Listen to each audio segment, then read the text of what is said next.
Hi, I'm Kerry here. This video is going to be a little different for Best of Us investors because it was actually brought about by a conversation I was having with a tribe member. We have a Zoom meeting every Friday after the market close, and he asked me, what do you think the effects of what's going on between China and Russia is going to have on the stock market? And I said, well, I really haven't given it much thought. He said, well, you prompted me to read The Accidental Superpower, and I did. And he said, you need to go to page 188 and read that and understand the importance of Ukraine and why Ukraine is in the center of the news right now. And so I did. And as I read that, I also read about, I believe it's pronounced Kazakhstan, another province that is involved in the current Russian situation. And I thought, well, this book was written in 2014. A lot has changed since 2014.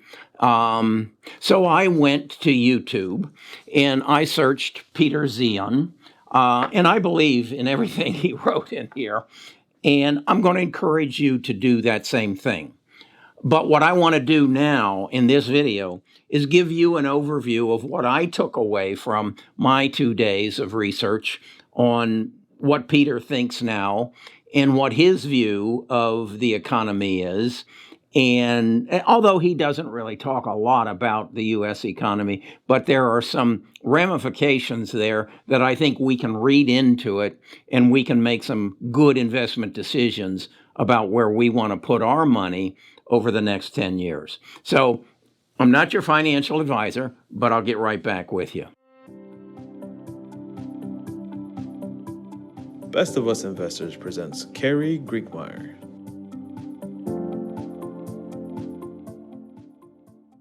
Okay, the gist of all this, and he starts out with it, is that China will be a no factor, a zero factor within 10 years. That was his flat out statement. Well, that caught my attention, that China will not be a major power by 2010. And then he went on to explain why. And I kind of identified with it. He also said that in an effort to stop this from happening, that is, they become a zero factor, they are scrambling right now to create alliances with anybody they can, and particularly right now with Russia, because Russia is facing the same problems that they're facing. And that is, we are going to enter into a world of de-globalization. What does that mean? Well, I think those of us who are above, I would guess, 35 years old, remember when we were told that as a result of the internet and the digital economy, we were entering into a global economy, such that we had the resources and the populations of all the world available to us as a result of digitalization and the internet. And that was a good thing, because in our case, the U.S., our labor was much higher than that in China and in Mexico. So we globalized and we sent our manufacturing offshore. And the price of my running shoes came down almost $30. Ah, that's a good thing, isn't it? Okay, maybe it is. But at the same time, I would ask you, why are interest rates going up? Why is inflation going up? Where did the virus come from? If you can answer those questions, I think the answer to all three of those questions is China. They controlled our supply chain. Where did the virus come from? It came from China. Do you understand that we have an issue with China? Whenever they come and manufacture any of our products, they steal our intellectual property. They're even accused of using sound waves to make our citizens go crazy. And this reminded me of 3 weeks ago, I had some trees taken down on my property, sizable trees. They dropped one of the big limbs into my roof, put a hole in my roof that big, okay? Blew off the soffit and the fascia, and they got a roofer out and put a piece of plywood over it, and then put some new shingles that looks like a patch on my $750,000 house, which I told them was not acceptable. And then I said, you need to repair that soffit and that fascia, because I'm going to get squirrels in the house, and when we get a hard rain, it's going to run down my walls and it's going to damage my ceilings and my walls, the sheetrock in my house. That was 3 weeks ago. They have not been back to do any repairs. I haven't paid them, but they haven't been back to do any repairs. They damaged my house. Do you think I will ever do business with them again?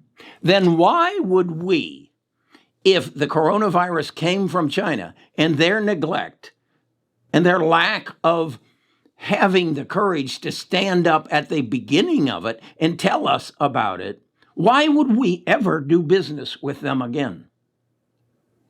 They steal our intellectual property. That would be comparable to the tree guys going into my garage and stealing my car. Would I continue to do business with them? No, not at all. So why do you think the last 6 presidents of the United States have made strong moves to disenglobalize our economy's dependence on China? Why do you think I am investing in 3D printing and robotics anytime I can find it? Right now, Amazon is the biggest manufacturer of robots in the country. Why am I doing that? Because China's economy is going to fail. Oh, no, it won't, Kerry. It's 3 times the population of the United States. They can live off their own economy. Really? You really believe that? Do you know anything about demographics? Demographics is a pyramid. You have babies, and then the babies grow into workers, and then the workers grow into taxpayers and savers, and then they get old and they become a burden for Social Security and health care, and then they die. The beauty of all that is it forms a pyramid. There are more people down here working than there are people up here getting Social Security and taxing our healthcare system. It works, okay? And this is what a pyramid looks like. This is the United States pyramid. And you can see that the millennials are holding it up, but the next generation aren't having as many babies. But we're still in a tapering on the top. Now I want to show you the demographics of China. Do you see a fallacy there? Remember, from 1975 through 1915, they had the one baby policy because they did not feel they could support, feed, house, take care of their growing population. Well, look what it did. They don't have a workforce anymore. This is the same thing that happened to Japan. Do you realize that Japan used to be a world power? They're not anymore. Do you realize that Sony and all the products, the electronic products that come out of Japan aren't made in Japan anymore? Most of them are made in Africa. They've had to job all this out because they don't have workers. They don't have people that can go to work for them. This is exactly what's happening to China. But in addition, China's not playing fair. Well, I kind of remember that Japan invaded Pearl Harbor, so they didn't play fair either. But nonetheless, we are entering an era where we aren't going to take it from China anymore. China doesn't have a navy. China's population is the only successful part of their population and their business is on that eastern coast.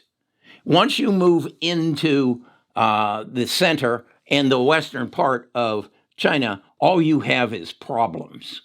I went to Tibet, military problems. I went to where the Uyghurs are, problems. I went to the south down by Vietnam, problems. Once you get away from Beijing and Shanghai and some of their other manufacturing facilities, you have, and the nature of these problems are governmental. And that is to say that Mao Zedong nor Xi Jinping can control the warlords of the states or territories out in the hinterland. They are so corrupt. That is why they have this real estate crisis. They just kept throwing money at a non-purchasing public, and it all collapsed in on them. That will collapse their banking system. Why hasn't it yet? Because they don't tell you what's going on. They're hiding it. Just as our banks hid it in the subprime crisis until Michael Burry spilled the beans on them and said, these bonds, these unsecured debt instruments have nothing to them. That's what's going to happen in China. So we have a depopulation issue. Here's a demographic chart of Japan. This is where China and Russia are going. They don't have the people to become to reestablish themselves as a manufacturing and productive economy. They don't have the soil. Look at a demographic map of Russia. All their population is up around Moscow. Russia's good land, most fertile land, they lost to Ukraine, and now they need to get it back. Because they don't have a population or the resources to propel their economy. So this is what's going on. I would just, again, if you don't believe this, I would ask you to put the ball in your court. You read, we can't trust China. You know that they come over here and they steal our intellectual property. You know they do not give us factual earnings reports. A lot of the stocks that you own, NEO, Zeping, they're actually companies, shell companies out of the Grand Caymans. Do we do that to them? No. So when you have a pariah in your house, when you have a villain in your house, where do you put most of your effort? To get rid of them, to get them out of there. De-globalization, we're not going to depend on China anymore. We're going to manufacture here in the United States. We'll also help have allies in probably Mexico. We need to reestablish a working relationship with Canada to create an atmosphere where we can succeed on our own terms. So, I don't own any stocks in China other than I know Apple makes their phone in China. Google doesn't operate in China. Amazon doesn't operate in China. I don't know about Microsoft, but I'm going to avoid it. And I would encourage you to write down the name, Peter Zeihan, Zeihan. Go to YouTube, find he's done a number of interviews since January the 1st, because he's apparently at the end of January, he made a major speech at some institute, and you need to listen to him. This is a part of making good investment decisions. Understand the world you live in and what is going to happen. What is going to change? We know the medical field is going to change, But the geopolitical structure is about to change as well, and it's going to affect you. And if you just stand around and say, well, I'm going to go invest in NEO, or I'm going to invest in Workhorse or AMC, you need to understand the geopolitical structure that is a part of your life. If you don't, surprise! Talk to you again tomorrow.